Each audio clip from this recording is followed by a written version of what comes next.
Please remember to like. Please remember to like, subscribe, and never forget to ring that bell.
Don't say it's cursed. Just don't say that, Dandelion. It is not cursed, guys. It's just getting everything together. That's all. It's just a matter of time, people. We are here, guys. It is Chaos Central's Andor Roundtable. Yeah, we do these for just about every major Marvel or Star Wars show. Sometimes we have some of the same people. Sometimes we mix it up. All of these people have been on roundtables of ours. I think, Shifty, you've been on one, haven't you? Were you on Obi-Wan? Nope, it's my first. This is your first? Yep. Well, then, folks, let's...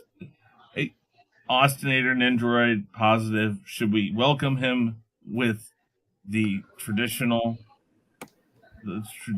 thing that I like to do in these Star Wars things? I think you should. Yes. Okay.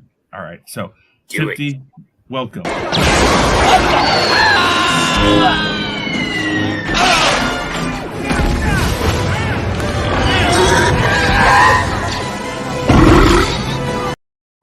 It is his first official Sarlacc pit removal.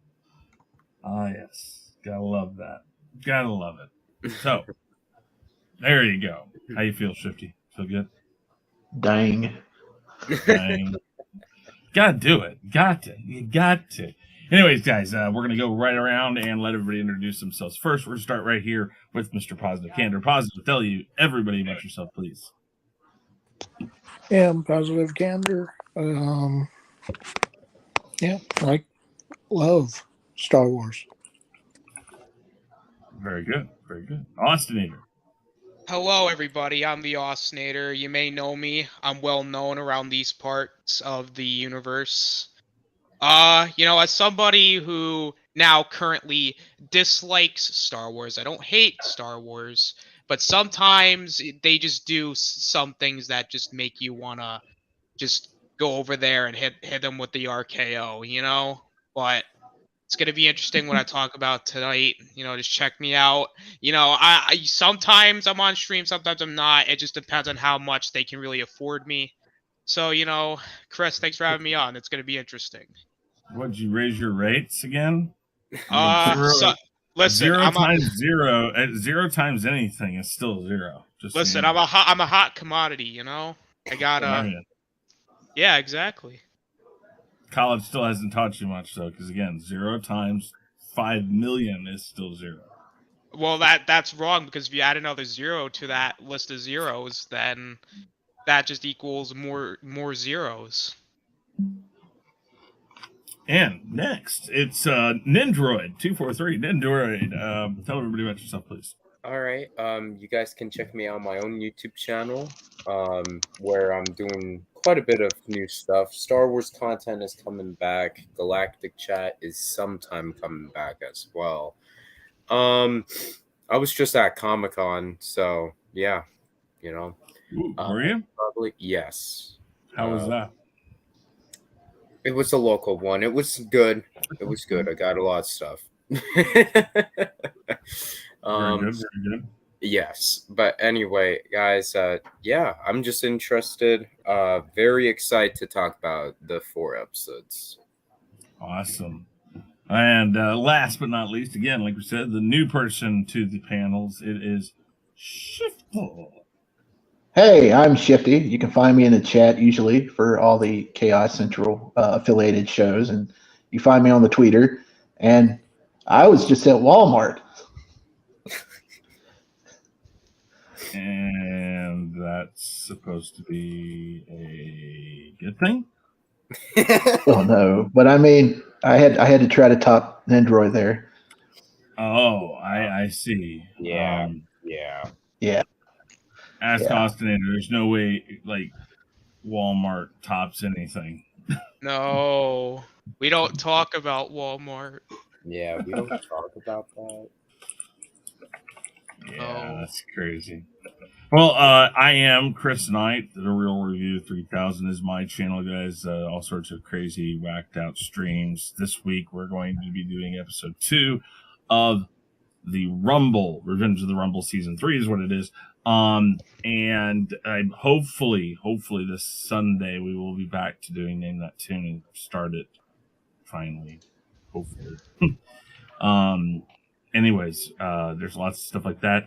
Unmasking the Masked Singer, I believe, will be up here before too long tonight.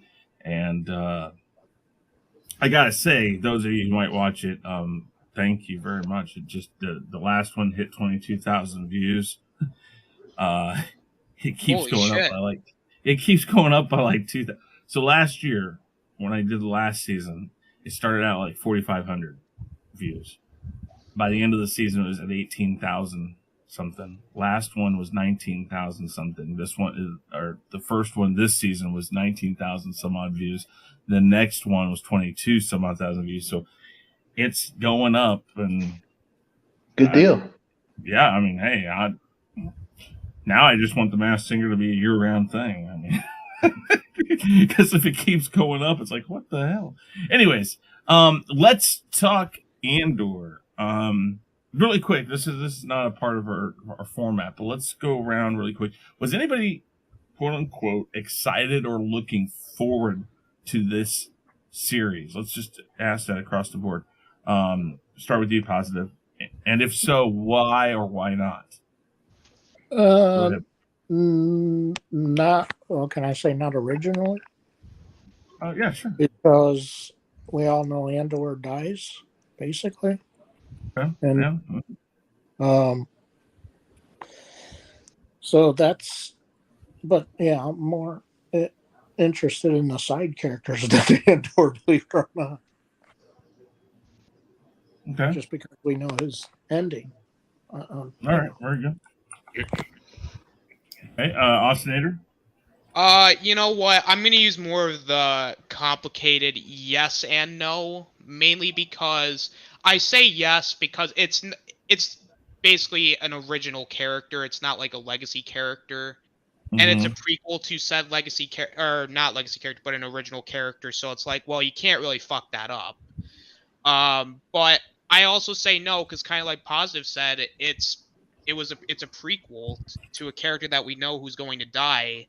So it's like, why am I really going to be excited? Nor am I really going to be necessarily like there's no real tension there. It's like if you watch something where you know a character's going to die, it's like, oh, the character just dies. Like, it's, oh, okay, I guess.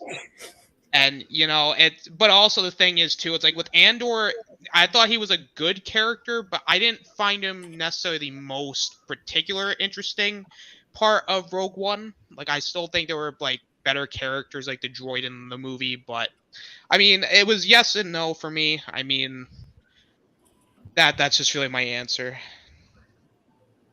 That's your story, and you're sticking to it, right? Yep. Very good.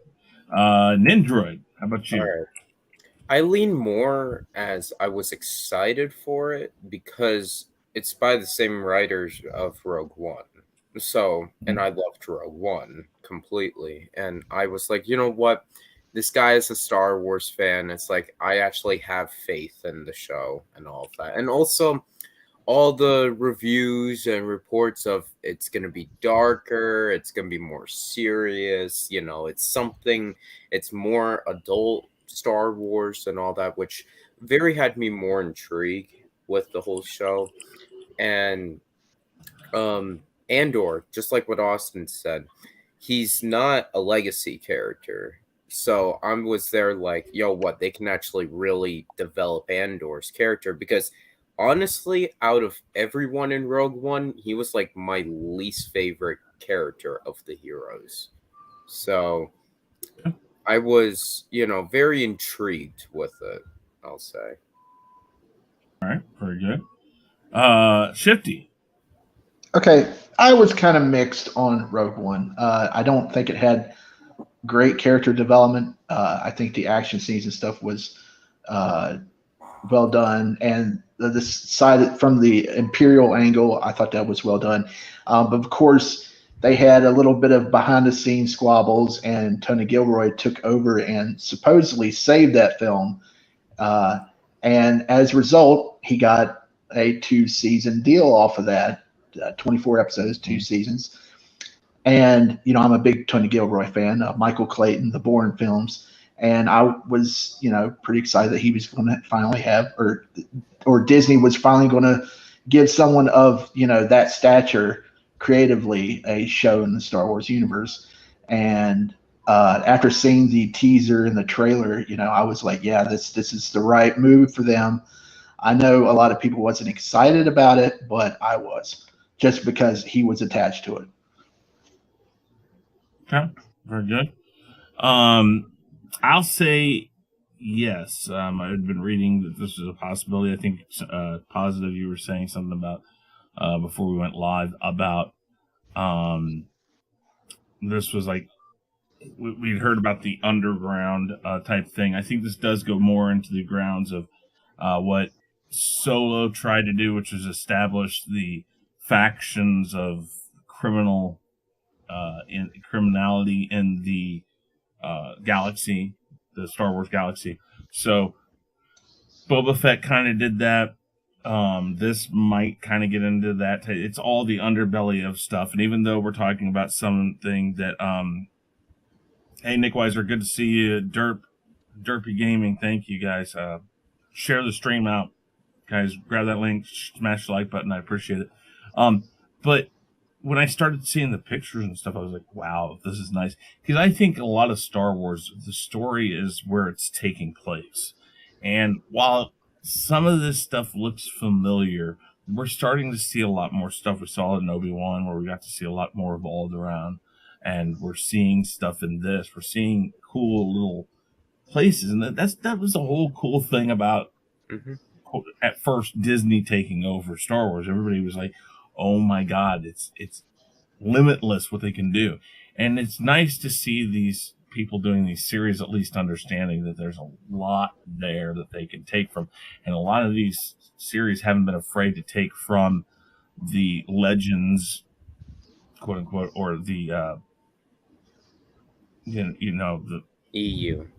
Yeah, I mean, depending on how you want to put it, the EU and all that other stuff that was not, I mean, again, the first EU book was Splinter in the Mind's Eye, and that in itself was supposed to be the sequel to Star Wars, and that's how Lucas was going to continue, because he thought his movie wasn't going to be good enough for a sequel. So these people willing to take from the EU and all that stuff, I like that. It doesn't have to, for me, it doesn't have to be exact. A lot of people are like, oh, that's not how it is. Blah, blah, blah. It's like, yeah, but I still want to see it. I still want to see something of that. So the more I saw this and the more I read about it, I was like, okay, yeah, I'm going to like this, I think. So far, that's how it is. So let's go ahead and talk about that. Overall thoughts so far in the series. So the 4 episodes we've gotten, which were, I believe, Kassa, that would be me, Reckoning, and Aldhani. Is that what it is? Right? I think it is. Anyways, let's start with overall thoughts of the 4 episodes in the series so far. Positive, go ahead. Yeah, I'll say first 2 episodes were dull as hell. Third, it finally started picking up, and the fourth, now that Mon Mothma has showed up, now I'm finally invested in the series. Okay. Ostinator. Well, I'm going to kind of take what Positive said. For the most part, I agree the first 2 episodes were really slow. Like, when we're talking, like, really slow, I mean, we're talking, like... I mean, don't get me wrong, I get it. It's a 12-episode series, so I expect there to be a slow burn. But by episode 2, I'm like, oh, Jesus, here we go. Like, because at that point, like, I was still kind of sick at the time, so I'm like, oh, God, I'm falling asleep. The 3rd episode, I will admit, does pick up a little bit, and the 4th episode kind of, I wouldn't say slows back down, but I would say we're still kind of at the beginning portion of it. We're at like the first third of the way through, so it was very slow. There were things I liked, but it's still a little too soon for me to really give like final judgment on it. Okay. All right. Nindroid? First 2 episodes were very slow, very kind of boring at points. And then episode 3 picked up a whole lot, and I really enjoyed episode 3. And then episode 4 is the second best episode for me. It was slow again at points, but at other points it was very good. So, yeah. Okay. Very good. Shifty? Okay, I understand some fans aren't going to be into this as it's light on fan service and has no Jedi influence, but it's something many have been hoping for ever since Disney took over. Something new, something fresh for the property that expands what it could be, and that's what this show is doing, even with it being set in the past and with a character we know dies. This is adult Star Wars. It's deep, thoughtfully written material with fantastic dialogue and complex characters and situations better suited for HBO than anything we've been given on Disney Plus, especially the scene involving the Pre-Mor security team in episode 3, something that's relevant to our society today, but absolutely necessary to the story that they're building. Now, don't get me wrong, The Mandalorian is great. It's rejuvenated Star Wars on multiple fronts, and if it wasn't for its popularity, they wouldn't be able to take risks like Andor or a show that's not as flashy, but built on the same core themes and shown through a lens that makes its central conflict much more far-reaching and relatable to those who normally wouldn't care about the property. This is a show that's hopefully going to bring new fans into the fold, and if they can keep the quality up, might pull in some Emmy nominations, as genre shows have been sneaking in as of late with Stranger Things and whatnot in recent years. My word. That was beautiful. I told you I had notes. I know you did, but that was really, dude. I mean, I teared up a little bit. Now, the bullshit about Emmy nominations. No, I'm telling you. Look, if Stranger Things is getting... Listen, the only reason why this type of show will get it, I'm telling you that the more than likely be for technical stuff. I'm telling you, the writing is next level on this show, and it's going to sneak in. Watch. I'll put money on it. See, I don't put money on things that I don't see as being a sure bet, and that is where you're going to get me on that one. Well, we'll have to see. Yeah, I mean, what I'm saying is I won't bet on that, because you do have a point that sometimes something like this could slide in there. I don't think it is like Ostinator sliding into DMs. This could slide in there. Hey, listen, I still do, you know? I'm not positive, but I think Mandalorian was up for best drama the year before last. So if that and Stranger Things are getting up there, you know, this is going to be hot stuff next year.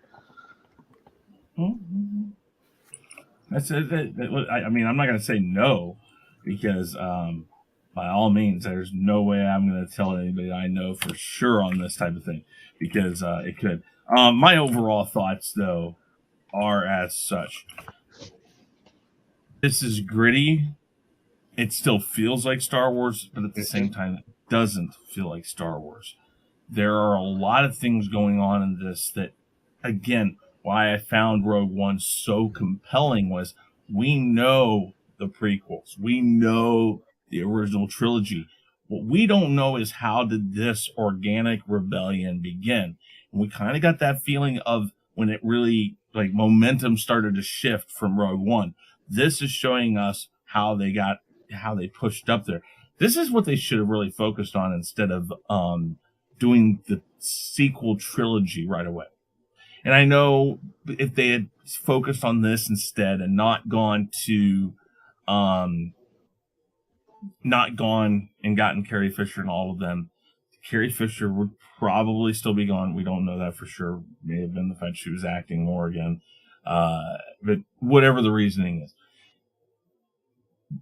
The connection between the two trilogies that we already had was really important, and I love that they are doing these things. And I know that with Mandalorian, they're trying to connect the original trilogy to the sequel trilogy, which is a harder ask than anything, and they're actually helping their cause a little bit. But this series is exactly the type of stuff you want to see when it comes. Because again, feels like Star Wars, but at the same time, it doesn't, because this is totally different. I think the same thing goes for Obi-Wan. Obi-Wan felt so much like Star Wars at times, yet it was completely not what we thought it would be. And so far, that's what I got to say about this one. It's so compelling, I guess is the word I would use. And again, I understand the words slow. I would use methodical. But at the same time, even though it's slow or methodical, it's almost necessary with this, because this is a very slow brew, but in a weird way, it's not as tedious as some of the other pacing issues that these shows have had. It seems to be something that they're doing that, it's working out for it right now. So, all right. Let's talk about likes of the first 4 episodes. And since Shifty, I know you have quite a bit, we're going to start with you. And tell us what your likes are. Okay, since there's 4 episodes, this is going to take a bit, but I'll rush through them. All right. First and foremost, the dialogue is amazing. The alibi conversation in the first episode, Karn being told not to pursue the murder investigation, his failed attempt at a pep talk before going after Andor in the ship, any scene with Luthen, especially in episode 4, again, Stellan Skarsgård, I think he might get an Emmy nod off of this. Any scene featuring the Imperials talking Imperial shit, great stuff all around. I also like the original intro theme of the first 3 eps. They changed it up a bit for episode 4. Didn't care for that one. The rumble of the ships as they move about overhead, the show gives them a bit more bass to it. It sounds awesome. I like how cinematic everything looks compared to the other Disney Plus shows, from the great Vista shots to that wall of work gloves from the first episode. Everything is so wonderfully framed. I love the shipyard scenes in the first few eps, especially the wing or the side panel of that one massive ship falling to the ground. That had such a great sense of scale to it. The influences from other sci-fi properties such as Blade Runner, Alien, Outland, even stuff from Lord of the Flies and Wall-E. The bar in the first episode has its own vibe instead of being a cantina ripoff from 77. The bell ringer on Ferrix is such a badass. I hope we see him in some hand-to-hand combat later on. The warehouse shootout, that was pretty unique and a well-constructed scene with involving all the giant machinery parts crashing to the ground around them. If they were that detailed there, just imagine how wild it's going to be when they get into a large-scale action scene at some point. The entire climax was awesome, especially the shuttle crash with the revelation that Brassa had chained it to the ground. Then you had that tense moment before the explosive decoy escape. Karn's look of bewilderment at all the carnage, it reminded me of Lieutenant Gorman in Aliens when the firefight broke out. That great overhead shot of the landscape of Ferrix as Luthen and Cassian raced off on the speeder bike, and that shot of the fields, I was thinking to myself, what could they be planting down there? That was a really nice shot. And, of course, the closing parallel shots tying those events to Andor's original origin story. had real great symmetry to it. As far as episode 4 goes, the writing in there was even tighter. There's not a single wasted line of dialogue. Every bit of its character building, world building, lore, super essential to the story at hand, or wonderful scene-stealing moments like that security is illusion, we are healthcare providers monologue. I love that we're finally seeing the inner workings of the Empire from a female perspective. That's something totally new for Star Wars. Karn's walk of shame back to his mother and his implied disdain for the lower class as he works the keypad with his sleeve, covering up his finger. That was a nice detail. We got to see a Kyber crystal and a Knights of the Old Republic reference in the same scene from Luthen. Luthen getting into character before meeting Mon Mothma was fantastic and has also become a meme on Twitter. It was such a great scene. He's unlike any character we've ever seen in Star Wars. I like the fact that they brought in some actors from The Bear and Strike Back, two of my favorite shows. They're both on the heist team. And my biggest like in episode 4, in the antique shop scene, the World Between Worlds relics, are they dropping hints that that's the future of Star Wars, or is it going to end up being a Mephisto-sized nothing burger? Time will tell. Okay. Very nice, very nice, very nice. Dendroid, what about yourself? Okay. Again, I will have to repeat with Shifty, the dialogue was excellent, 100%. Luthen is to me the best character of the whole show thus far. Karn's character was actually very interesting as well. Also, I love the intro to Andor. It's like there's a planet, but then it shades into the Rebellion logo. I love that. It looks visually great, in my opinion. But to me, the best part of the show thus far is the world building aspect of it, like Ferrix and all of that. I just love that they legit took the time to show like we're kind of actually in the world of Star Wars. Like we're seeing what a normal life is in this world and all of that, which I love that, you know. I wish if we had more of that, honestly. I love the droid's design, B2. I really enjoyed B2 in the first 3 episodes. I thought What does it remind you of? Wally.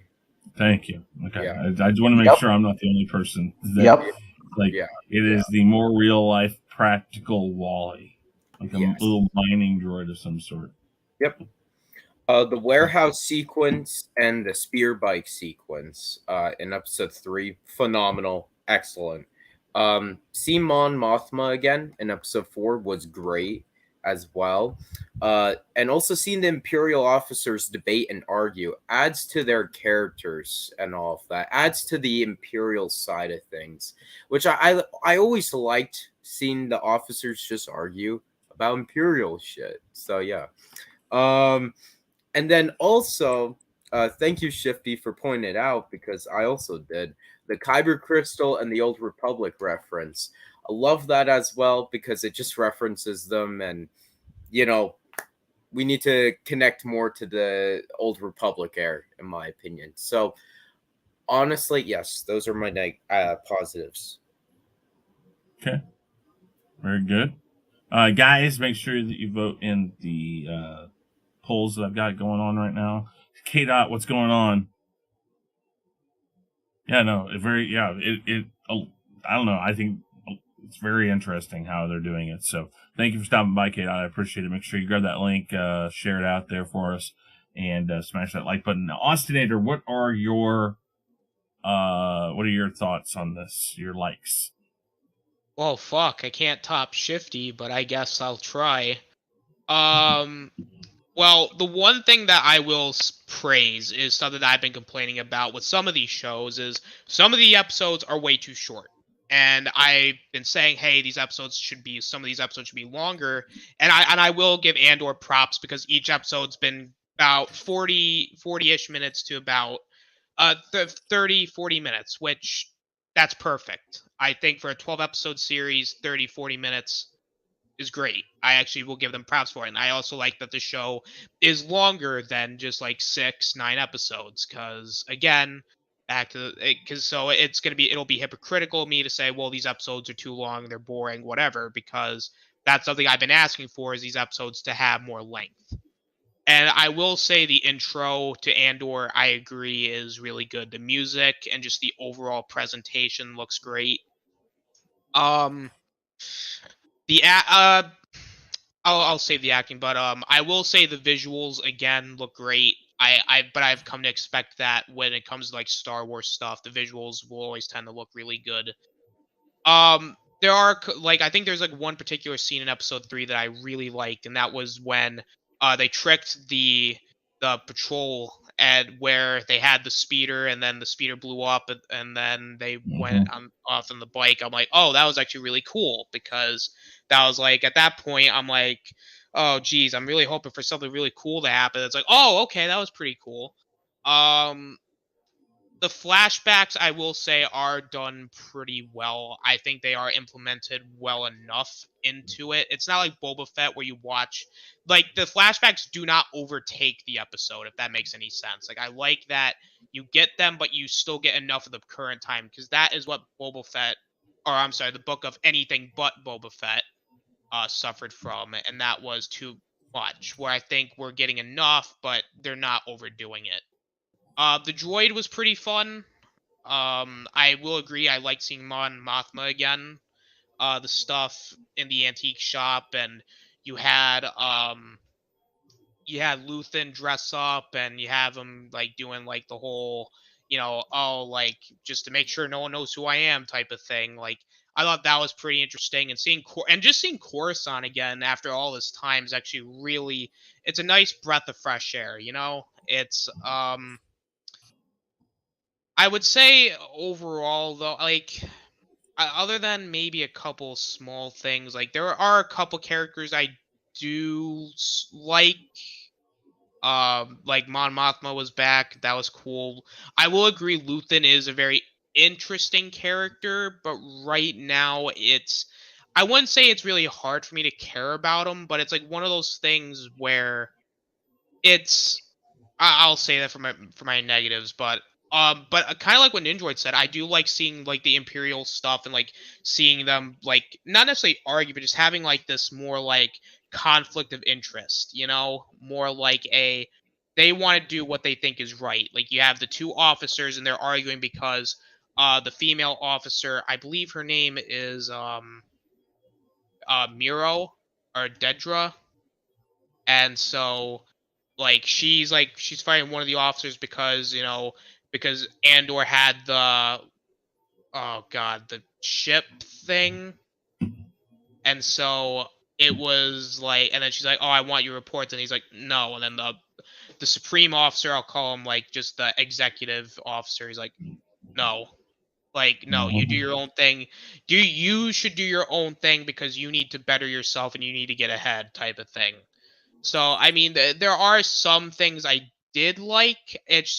I'll get into my negatives when I get into it, but I would say for the most part, in terms of like the first 4 episodes, like, they're fine. It's just like one of those things where it's really difficult for me to care at the moment because of it just being the first 4. So I will see how the rest of the show kind of plays out. Okay. Very good. Very good. Positive. What are your positives on Andor?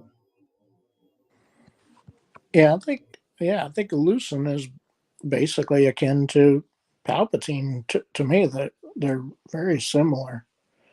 How they have the double personality going on, or multiple personalities, I guess. But Okay. whichever way you want to look at it. But yeah, I really like. Yeah, his character to me is going to be the one that hopefully doesn't die eventually in this. But because right now he's the best character besides Mon Mothma to me. To me. Because Andor, like I said, I'm Well, I guess I'll say that for my negatives.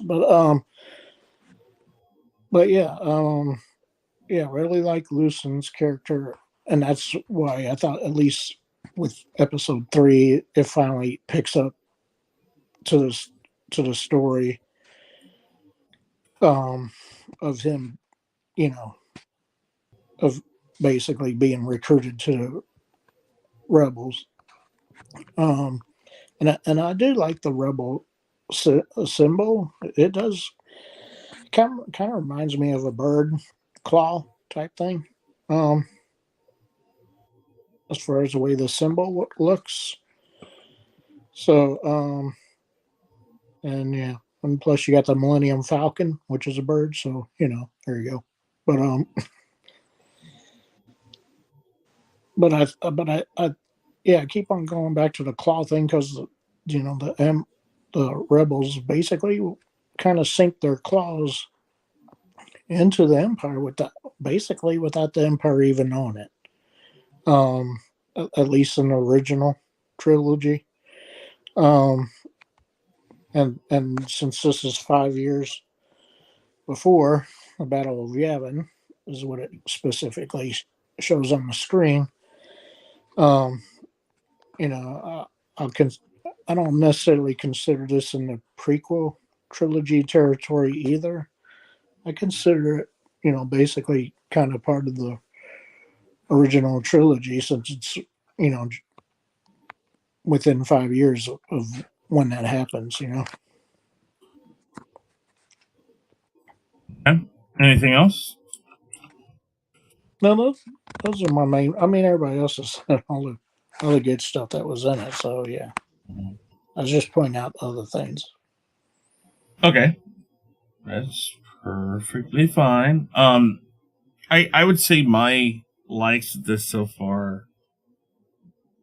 I think the way that they started, they gave us right away what his motivation started as, which is finding his sister. The first scene we got was about the sister. And then I think the important thing about this show is that it is about Andor, and that while it's telling a larger story of the beginning of the rebellion and all that, what we see at that first scene when he's coming out and the security force officers come up to him, when he kills them, I think the first one was on accident. I really don't think that was his intention. I don't think he feels like he's a killer. And then he kills the guy. And so the second killing, he does it out of necessity. I can't let this person live because they've seen me. They know who I am. And I think that's really important, because when we go forward into Rogue One and we see him do it to the guy he's talking to, I can't remember the name of the mining planet that he goes to talk to that guy. But anyways, when they go there, he kills the stormtroopers, and then he says, I can't climb up here with my arm, blah, blah, blah. And he says, hey, don't worry. And he shoots the guy in the back. This shows us the progression. It started out as, oh my God, what did I do? Then it becomes necessity on the second person. After a while, he's no longer processing this on I'm killing a person or I want to kill a person or I don't want to kill a person. It is this is how I have to do it. It's process. It becomes a process in his brain, so he's no longer looking at it. So I love that we start that progression almost immediately. Because as you see, he doesn't really do anything after that. He doesn't kill the one guy, even though he does get told to. He doesn't kill the one security force guy. He's told, kill him, and he doesn't. Now, this guy's still around, so I'm thinking he's going to turn out to come back around, and he looks to me, honestly, like an Imperial officer from, like, one of the original, or from a Star Wars. And I'm wondering if they're going to morph him into that, which would be cool, I think. But I just love the progression of the character so far. We see everything out of almost fear right now. It's just, it's not so much thought that he has. It's, I have to keep moving. I have to do this. I have to do this. It's very programmed in his brain. It's a flight response, what we're seeing right now. And as we go forward, again, like I said, by the time we get to Rogue One, he's no longer programmed. This is just, he knows this is how he has to do it. This is the progression. This is where I go. If I do this, this is what I do. And he's no longer flight so much as just, this is what I'm going to do. So again, seeing that progression already start is really interesting, because if you look at him, he's not so much the hardened guy that we hear about, when he says, hey, you know what, when you fight with the rebellion, or whatever he says in Rogue One, where he talks about how, it's not always, black and white, shades of gray. He's going to learn that. We know he's going to learn that, because he's part of this group now, that he's kind of just this, he's a portion, a piece of it. I think he's going to end up becoming this more hardened person that I would almost, I'll go into this later, but I'd almost say I know why that's going to happen. But I think, I don't know if Shifty and a few of you mentioned the flashbacks. The flashbacks are really kind of interesting. They're necessary, and I think I know why they're necessary. And again, that's for later on. I like how we're getting kind of a mix between showing that there were independent security forces on different planets, on different what would you call them? Like communities, whatever. They're actually different ways that the Empire has control. But as things go along and things break down and they're not doing them the way they want, we're seeing already in this, like we saw in the Bad Batch also, that if the Empire feels like it's not being done their way, they're going to go in, take over, and that's what they're going to do. So I like that we're seeing that also. There's something about it being live action that helps. The sprinkling in of the people we know who are the beginnings of the rebellion is cool. I hope Jimmy Smith shows up in this one a little bit too. There's something about that I really would love to see. And there's plenty of room for that. Maybe a little bit of Darth Vader in this might be neat. But so far, I just like the overall progression and how we're actually getting the character build while the story's moving forward. A lot of this stuff, even as slow as this show seems, it's deliberate. That's what I think. This is all deliberate, and it's a steady march. What is it you guys always say? It's like poetry. Anyways, it's a deliberate march forward. This never feels like it's stopping. There's always something pushing it forward. It's pushing forward. They're going through the mountains right now. He was trying to get off the planet. Everything is pushing forward, and I like that. Even though it feels slow, it is always moving forward, which is a good thing. So let's start with positive. Positive, let's start with you on dislikes. Yeah. Hey, happy to dinosaur. me, Oh, I was just sorry. yeah, to me, I know the flashbacks are now important, but while watching them, it took me out of the stuff that was currently going on too much in a way for me. I didn't like it at first until we got the whole deal of the flashbacks. So now that I got the whole basic backstory of him and his sister and where they're originally from and what happened to their planet and so on and so forth, in a way, I'd rather have that all at once rather than them constantly pulling me in and out of that. So yeah, I do like the flashbacks, but just the way they put them in there to take me out of the moment, because it seemed like something was just starting to get interesting, and then all of a sudden, boom, you go to a flashback.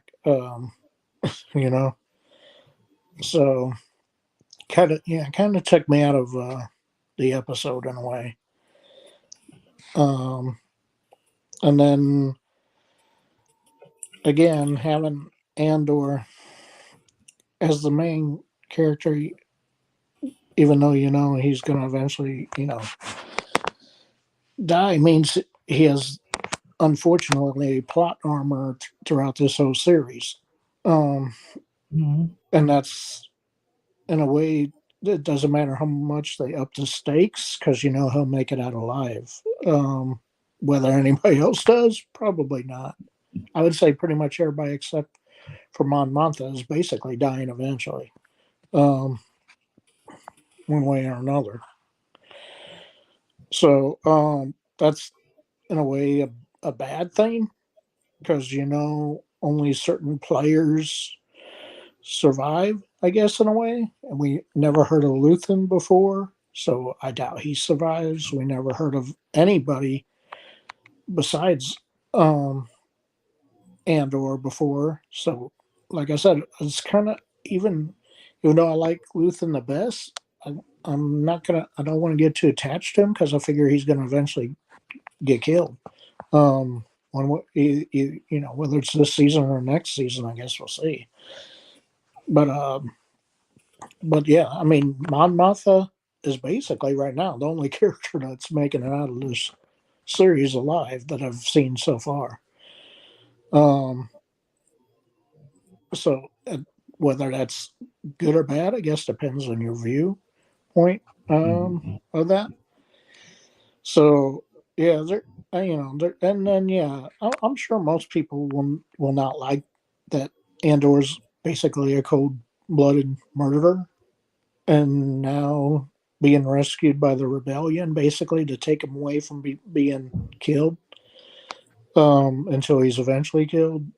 Well, can I ask you a question on that real quick? I mean, okay. So, do you think he's a cold-blooded killer? First off, do you believe that they had a reason to stop? When you have it in the first minute of a show, basically. Mm-hmm. Then yeah. Well, my question is, do you think? Because again, it seemed like to me, and devil's advocate on this, I thought he was being harassed. I mean, yeah, no, he had no choice, but still, he shot the guy with his own freaking gun, point blank in the head. I mean, that's the second guy, yes, yeah, and like I said, I think we're seeing that he becomes, in his mind, not a cold-blooded killer, but yeah, eventually he'll become immune to that. It's like, okay, shoot, I'll shoot whoever I have to shoot. Eventually, and that's part of war. Okay, yeah, don't get me wrong. You got to shoot the bad guys, unfortunately, and you learn to live with that. And don't get me wrong, in the original trilogy, stormtroopers were falling left and right in the original trilogy. Well, in all the movies, really, because they're so inept. But still, you had mass killing going on then by every character. Luke shot a stormtrooper. Han shot everybody shot a stormtrooper. Basically. So, but it's just part of what you have to do, to survive. So I don't have a problem with them. Well, but I think people in general are going to hype on that the most because of it's not normal for the good guy to shoot someone point blank with their own gun who's begging not to be shot, basically. So whether that's it's not for me to say whether but I'm sure most people are going to think that way. And so rooting for a character whose moral compass is not really the greatest is why I'm not even invested, like I said, in Andor, just because I know he's going to die anyway. But even if he had lived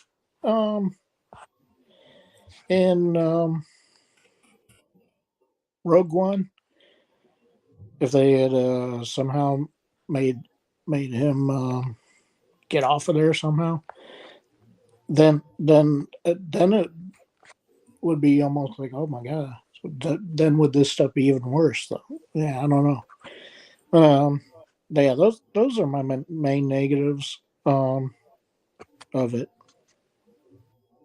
Okay. Very good. Austinator, negatives. Well, the biggest negative that I have in particular, like there's a couple of things that kind of irked me. Like the one officer guy had like every time you see him, like he always looked like he was ready to cry, and then his mom like was actually crying, and then she slapped him, and then he looked like he was gonna cry after she slapped him while she was still crying. Like that was just like yeah, I get it, but at the same time it was like not wasn't really feeling it. Um, like they were just like little things, but the biggest thing that Project Candor brought up is realistically the biggest problem for me are the characters, because other than maybe one or two of them, they're really not particularly the most interesting. And the one thing that I always gave Rogue One is like, yeah, you had characters like Andor and Jyn Erso, I believe her name is. Like, they weren't necessarily the most interesting of characters, but you still had characters like the blind guy. You still had K2SO. Like, you still had interesting characters in Rogue One. But the biggest problem with Andor is, as like what Positive Candor said, is the fact that Andor, we know what's going to happen to him, and no matter how, like, whatever they do with this show and what situation they put him in, like, he could be, like, in a hostage situation, he could be kidnapped, he could be in, like, a situation where he gets, like, get his ass kicked, and you think, oh my god, he's going to die, but we all know he doesn't die here. He dies in Rogue One. So it's one of those things where, do I really care? Not really. And like I said before, it doesn't really help that Andor wasn't necessarily the most particularly interesting character of Rogue One. I'm not saying he was a bad character, but he wasn't like one of those characters where I'd be like, "Oh wow, I really liked him. I really would like to see more about him." Like, granted, he is a key part of the rebellion at that time, but he's like one of those characters that's more like a good secondary character, but not like a good main character. And also the other characters, like, again, we know we're either not going to see them again after the show, or they'll be killed off, with most of them more than likely being killed off. So it's like, and they're not, again, just like Andor, they're not the most particularly interesting of characters. Like Mon Mothma and Luthen are really the only couple exceptions to it. But I would like at least some more development with these characters, which you probably will. But right now, it's really hard for me to care about the show and these characters when they're not that good. But other than that, that's really my only major negative, besides the guy who looked like he was ready to cry all the time. And also, I didn't necessarily like, although I get that it was more for comic relief, but seeing that droid get pissed on, it almost reminds me of the jokes that me and Ninjoid have. Like, that legitimately, like, I was like, wow, this literally sounds like something I would have written as a joke. Like, someone gets pissed on, and well, it happened. So I'm like, I'm in disbelief.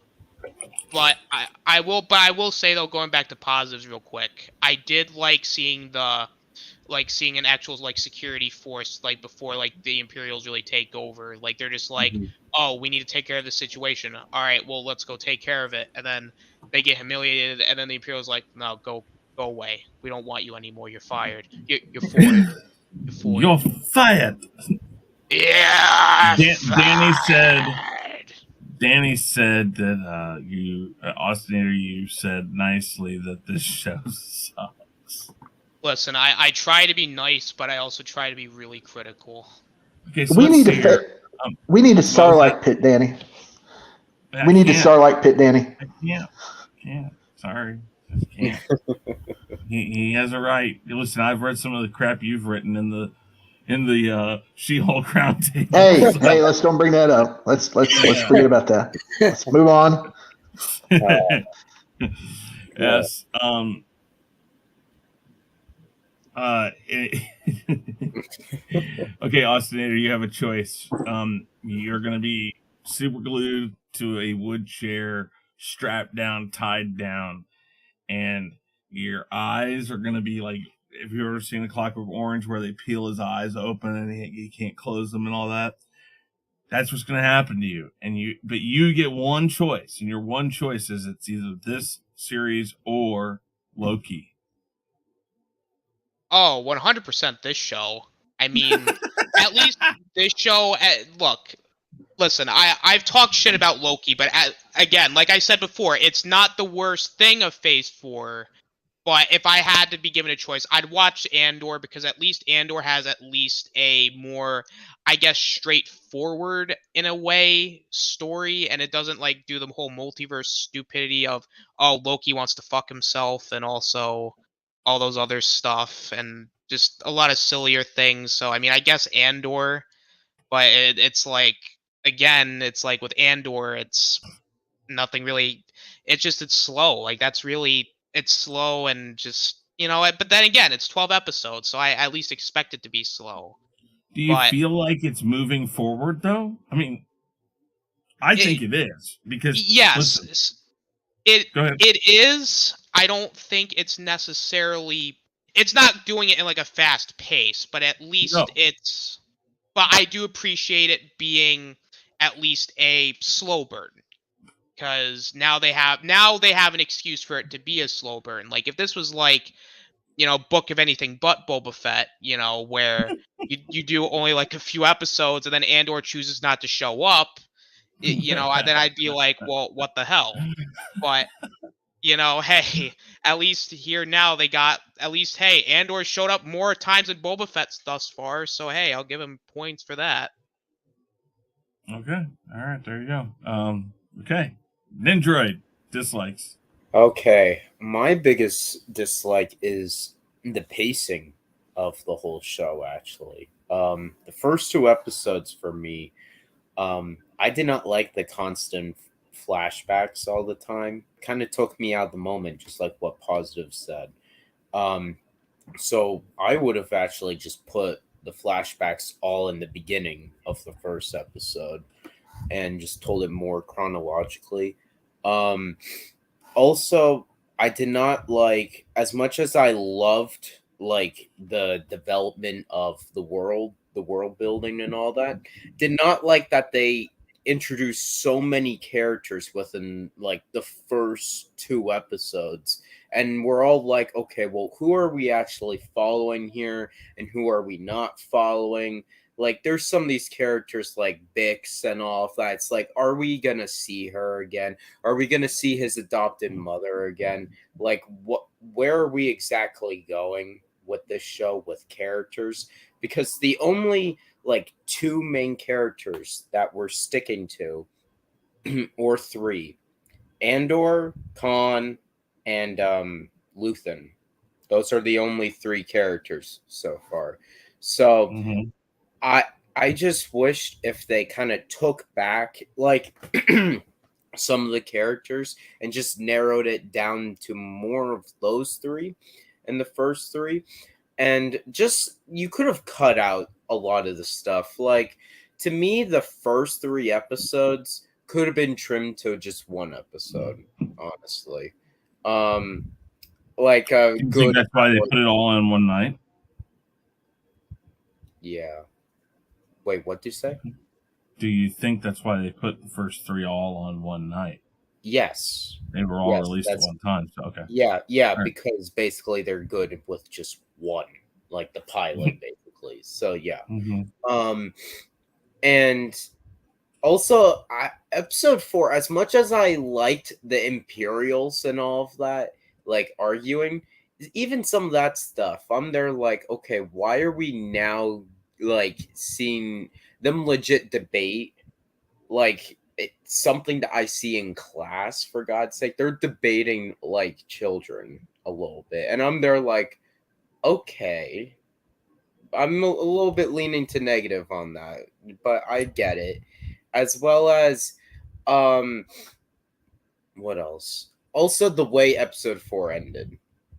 I hated that. Like, legit, I wish we got the action sequence when they at least sneak on board, and maybe it's a trap or something like that, you know? And then it just ended like that, where no, it just ended with them like, okay, we're gonna go. The end. Just watch next week. It's like, come on, you know? So very, like, the key word with me with these episodes, the biggest negative, slow.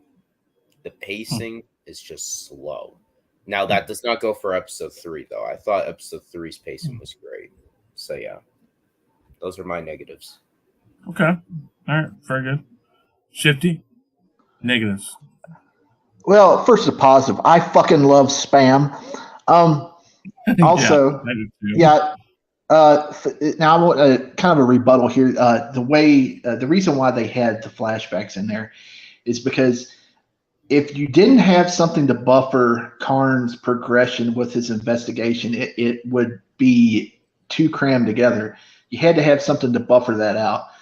And, you know, I personally, I didn't think there was much filler at all in those 4 episodes, because I'm used to watching shows like Peaky Blinders and the slowest show imaginable in the history of television, The Americans. So that everything there was, you know, I dug it. As far as dislikes, the score at the end of episode 2, when Cassian's walking through the ship field, the ship field, you know, where they're working on the ships and stuff. The score was really good, and then all of a sudden, out of nowhere, they just added this really out of place drum beat, and it was so awkward. It turned into a meme on Twitter where they put that head bobbing cat over top of that scene, and that's all I saw that day. It was just out of place. It was weird. And while I can appreciate these eps laying the groundwork for the story and all the characters involved, I don't feel as though they did much for Andor, as he's the least interesting character to me compared to Luthen and everyone on the Imperial side. I think they're far more interesting characters. It has nothing to do with knowing that he eventually dies, or other YouTubers' bullshit claims that Diego Luna isn't a leading man material. I just don't think the story has got there yet. And as everybody else is saying, it's a slow burn, and I'm sure it'll pan out. And that's my only dislikes. I love the show. I'm going to go really quick before in kind of a like direction first again. I'm going to go back to likes. And Danny said this. This is why he doesn't like it. One of the reasons. I'm sure there's a multitude of reasons. Keep my eyes. Go to bed, Danny. The thing why I like this show, and maybe this is why I don't think it's a slow burn, because I've read novels like this and things like that and seen movies. This is very Blade Runner like. Yep. Blade Runner builds on itself. You start with the basics, you get the idea, you meet the cast of characters, and as it goes forward, it continues to build and continues to build and continues to build. So people who didn't like Blade Runner 2047 or whatever it was, 2049, I think, because they didn't want to invest the time. Because if you didn't watch the first one, you didn't quite get the idea when they start talking about blackouts and things like this. And now you're understanding, so they came up with a replicant that will do whatever you tell it to do. And then you find out that that's flawed or whatever. This is the exact same thing. So maybe for me, I'm watching it and I'm going like, oh yeah, okay, I see. But it's always moving forward. You can say it's a slow burn. You can say it's slow, but it's not as slow as you really think it is. Because what this thing is doing is what so many other series that Marvel and Star Wars has done so far haven't done, which is instead of coming to a screeching halt and stopping and doing nothing except just play around with something, it's always moving forward. He kills the officers. He comes back. He starts prepping to leave. He's like, I need this money. I need to do this. He's stolen this Starcoms unit. And then he says, you said you have somebody who wants this. Get them for him. It is always moving forward to the point of he is going to the rebellion. He doesn't know it yet, but it is moving that direction. And so when you say slow, no, I am seeing how fast this is actually going, because it is taking a step after step after step, and each step is moving him that direction instead of like some of these things, like She-Hulk is in a perpetual stop. They should have been where they're at now 3 episodes ago. This is always building on itself. Now, dislikes though, I don't disagree with the way that the last episode ended. It is a very bad idea when things are methodical like this to stop it with no climax.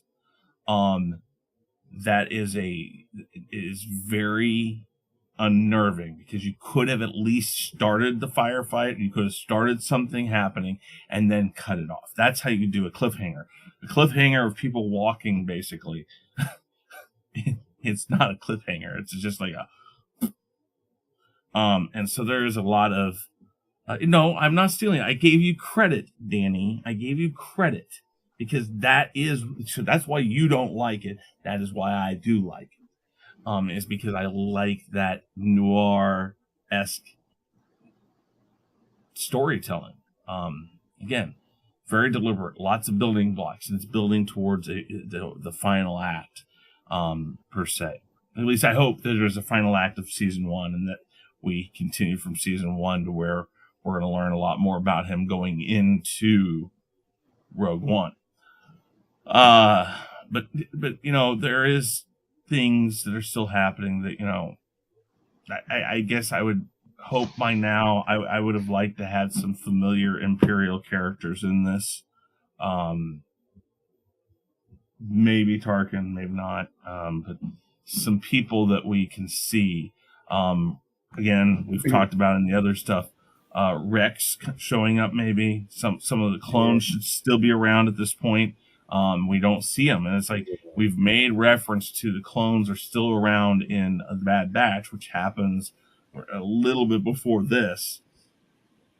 That we should still see clones, even if they're like, we saw in Obi-Wan, didn't we? Pretty much, isn't that what that? So that's something you can put in for world building. There are things that they're missing on this, but I feel like they're understanding their stories a little better, because there were a lot of missteps in the first season of The Mandalorian, but this feels like the first season of The Mandalorian. It just was a little more effort to it. And the first season of The Mandalorian I loved, but this seems like they're figuring out their problems on some of these things, and then they'll go and do something else that you'll just be like, what the fuck are they thinking? Like She-Hulk is a good example. It's like Miss Marvel was a wonky, and then She-Hulk just goes and says, you know what, you want to really see a piece of shit? Here you go. This one, it's not a lot. It's just there's certain things they could do better. So I don't know about dislikes. Just I'd like to see some stuff that I'm not seeing yet. They may still do it. Let's go around and let's do our grades and final thoughts and maybe predictions. Positive, go.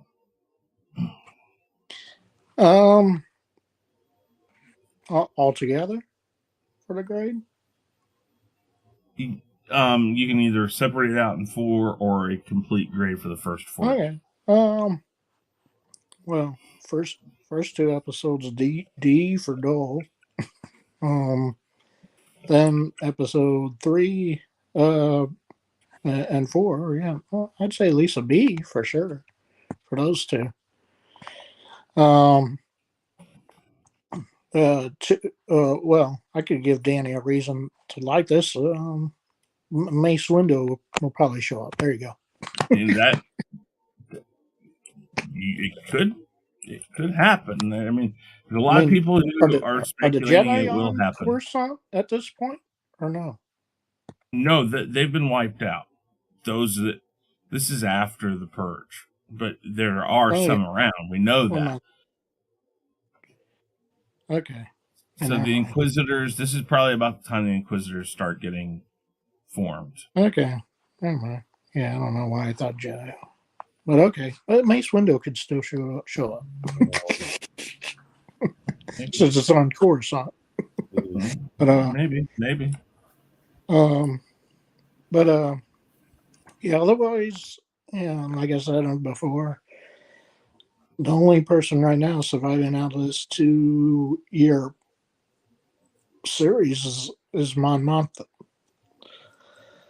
Well, out of the series, Andor's going to survive out of the series, just not. Oh, okay. Well, yeah. Well, out of the series, okay. Well, yeah. and K2SO whenever they bring him into it. Yeah. But okay. But okay, so yeah, maybe everybody can survive out of it. But no, they won't. that's too hopeful. No, I don't think so. Yeah, I don't think so either. So yeah, Andor, K2SO, which I think they're bringing in, I guess, the final episode of either this season or first episode next season, somewhere around there. So is I think the rumors. Okay.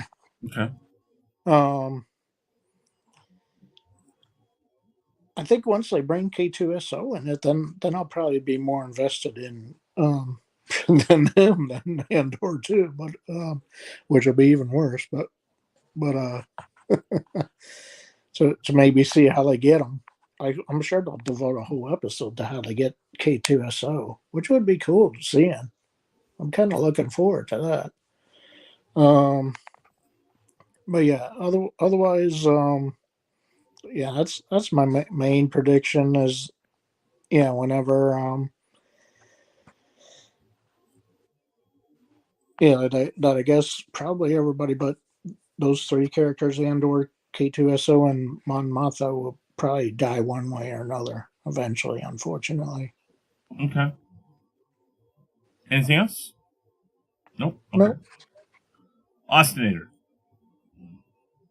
Well, I'm gonna go the combined route. I'm just gonna give all 4 episodes, like as a whole, just a flat, like middle of the road C.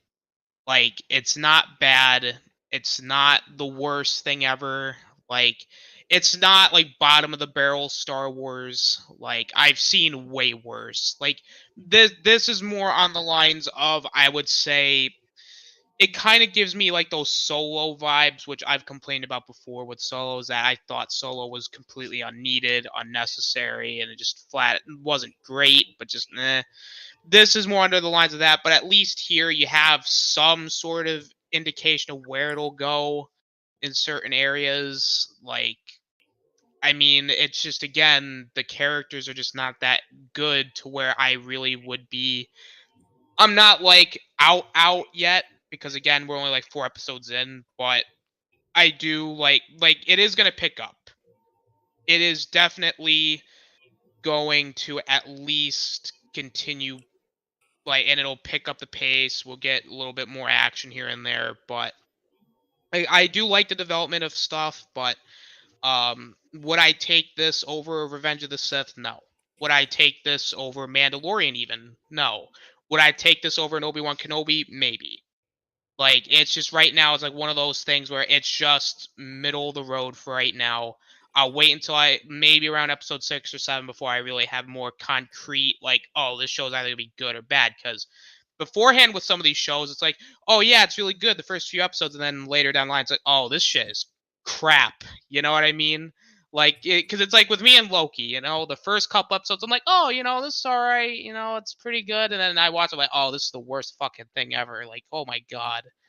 But, it's just, I'm playing it by ear because, again, like, it also reminds me of Book of Boba Fett, where it's like, oh, wow, the show actually isn't that bad thus far. And then literally Mandalorian came and it's like, oh, well, never mind. This is the book of anything but Boba Fett. So, not particularly. And then, of course, the Bantha stuff. But, I'm just playing it by ear right now, and it's just slow. So, just overall C. Okay. Very good. And enjoyed? All right. First 2 episodes I would rate as a C. The 3rd episode, I'm going to give it an A-, actually. And then 4th episode, probably a B-. Can we do predictions? Yeah. All right.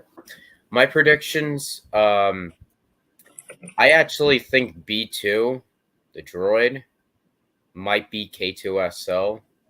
Like they might grab B2's how should I word it? Yeah, you get what I mean, though. Processor. Right? Yeah, his compressor.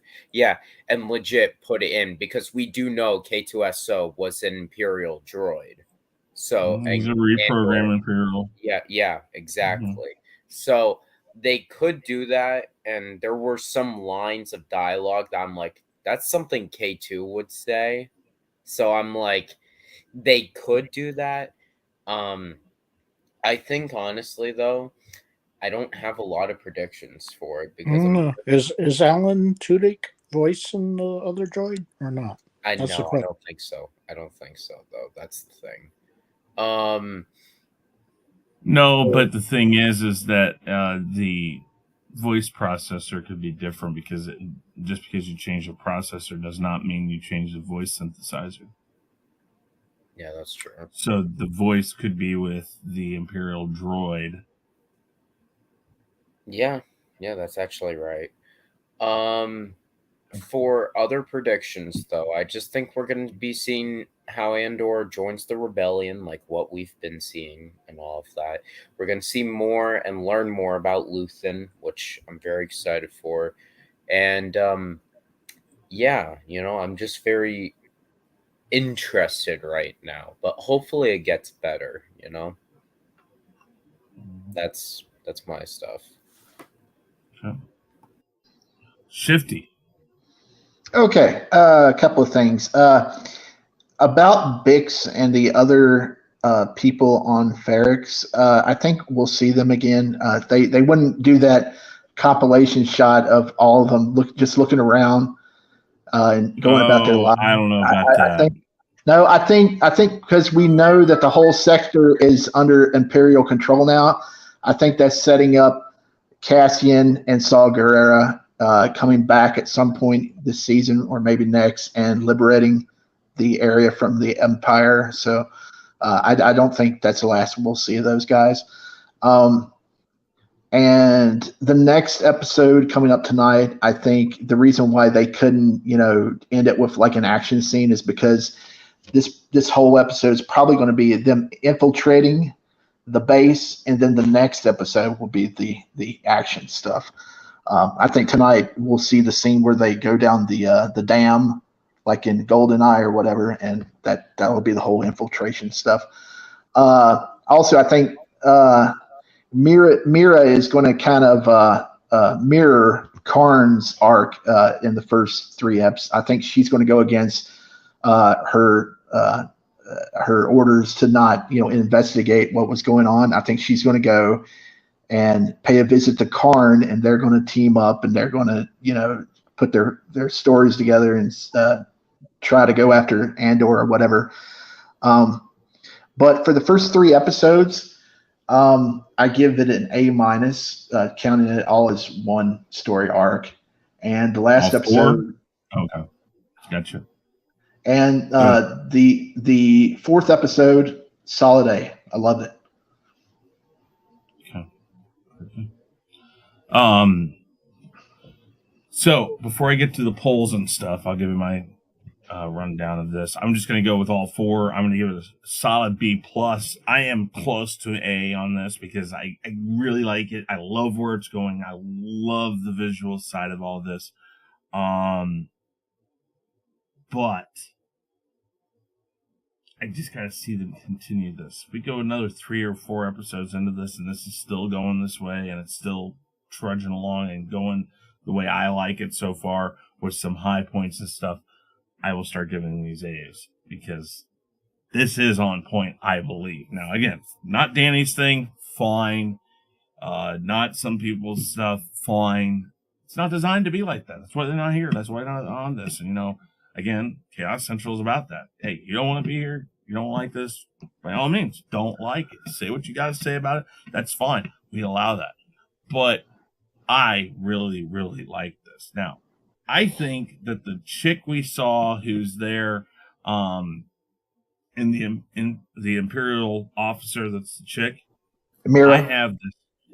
I have this crazy idea that that's actually Cassian's sister. Because as soon as that ship had been shot down and he went on to it, they were saying they're on their way. Well, where were all the other people?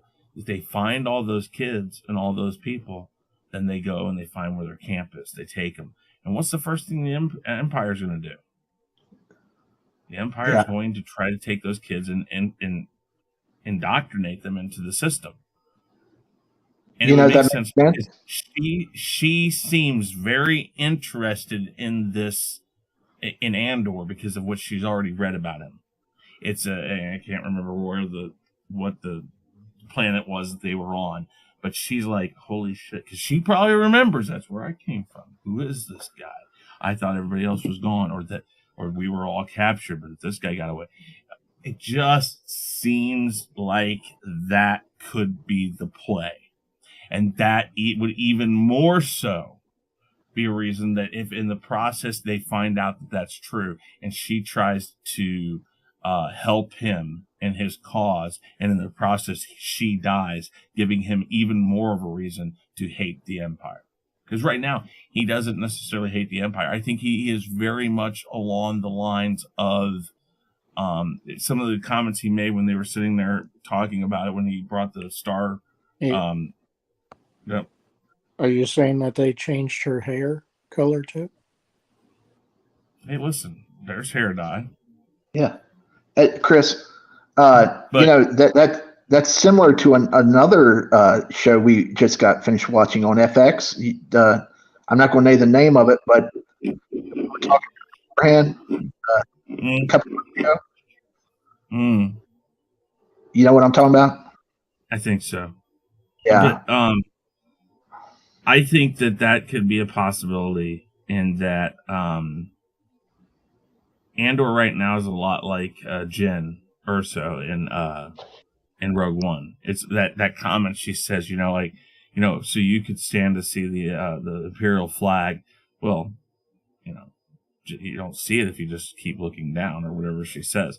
His comments in that moment where he has the star unit, the star that unit, and they're talking, he's like, you just walk in, you steal, you do, he's just like, this is just what I do. It's not for a cause yet.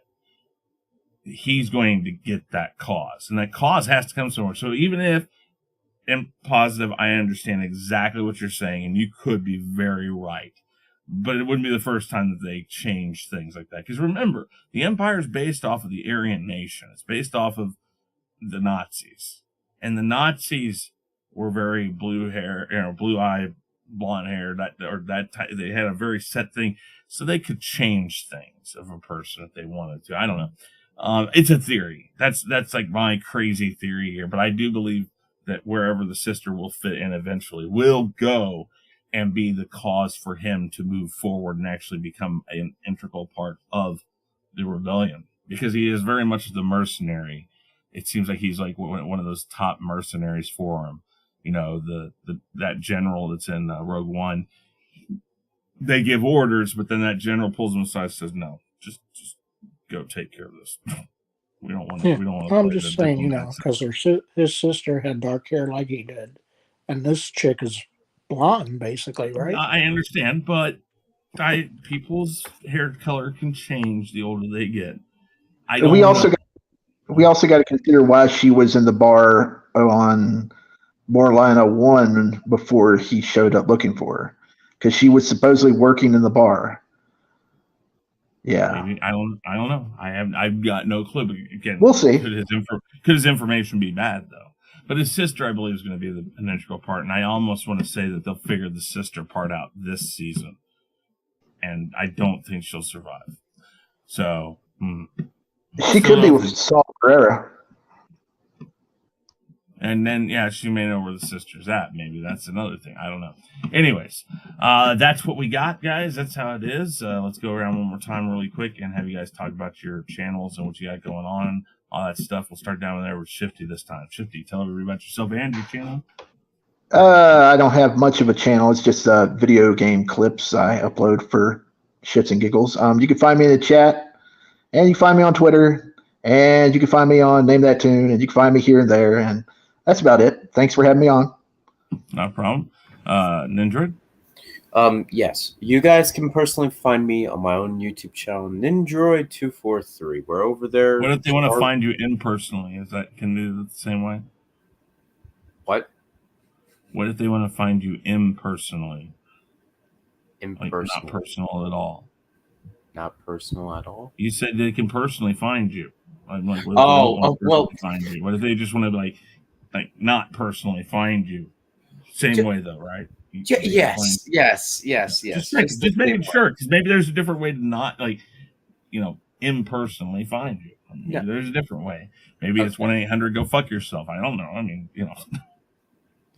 I'm sorry, but anyway, I'm not thinking tonight. Like legit, I'm sick as I'm hell. overthinking this, aren't I? I'm sick as hell right now, so I'm just trying my best.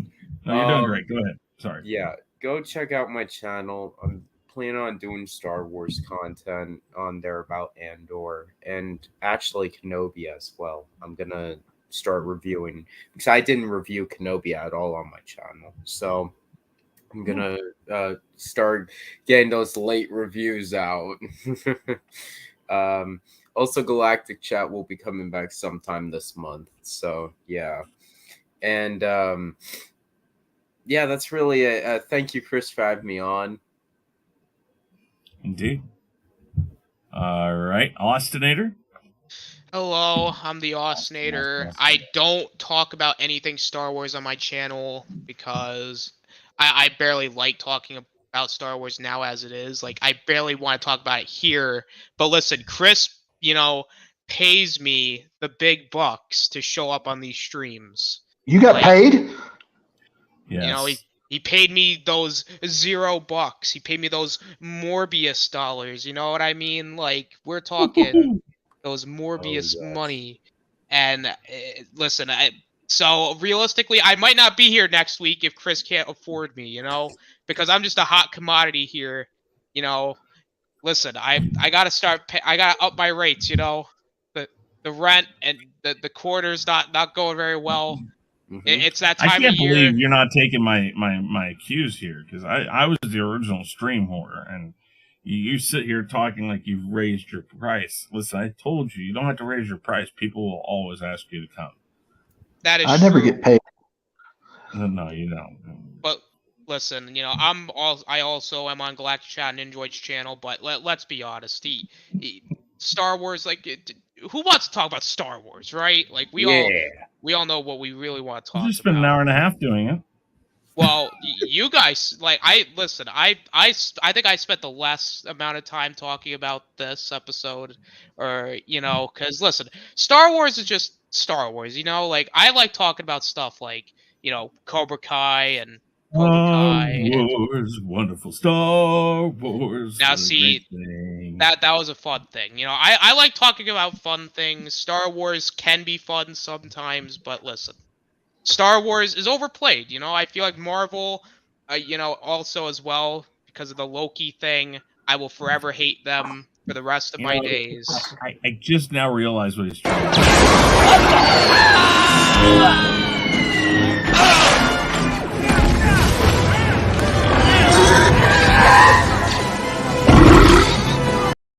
I was trying to think about what it was that what were the words coming out of his mouth really going towards, and I was like, you know what?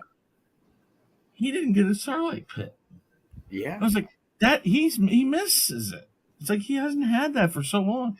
Oh yes, there you go, Austinator. I hope you feel better. Oh yeah, man, that hits the spot. That was like ecstasy. Oh my god. Maybe. Oh yeah. Maybe Danny would feel better if you did that to him once in a while. Oh, that was an orgasmic experience. If he came on here, it would have happened. Oh, he loves the Starlight Pit. But thank you, Chris. Only one though. Only one, because if I give you more, I know you're gonna get hooked again. Yeah. Listen, thanks, Chris, for having me on. Find me everywhere. That's all I got. Thank you, Austinator. Positive. Yeah, positive candor here.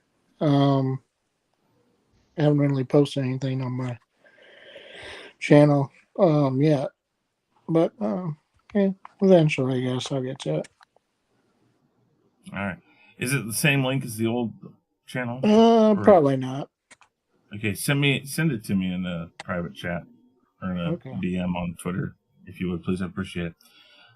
But with that said, guys, I'm Chris Knight. The Real Review 3000 is my channel. This week we'll have episode 2 of the Rumble. Hopefully, if everybody actually answers me on here. If not, I'll find some people to throw in there. But yeah, no, we have that. Hopefully, we will have this again on Sunday. And I believe we'll have Name That Tune this Sunday over on Hanstar's channel. So with all that said, thank you, everybody. Everybody, say goodbye. Bye-bye. Goodbye.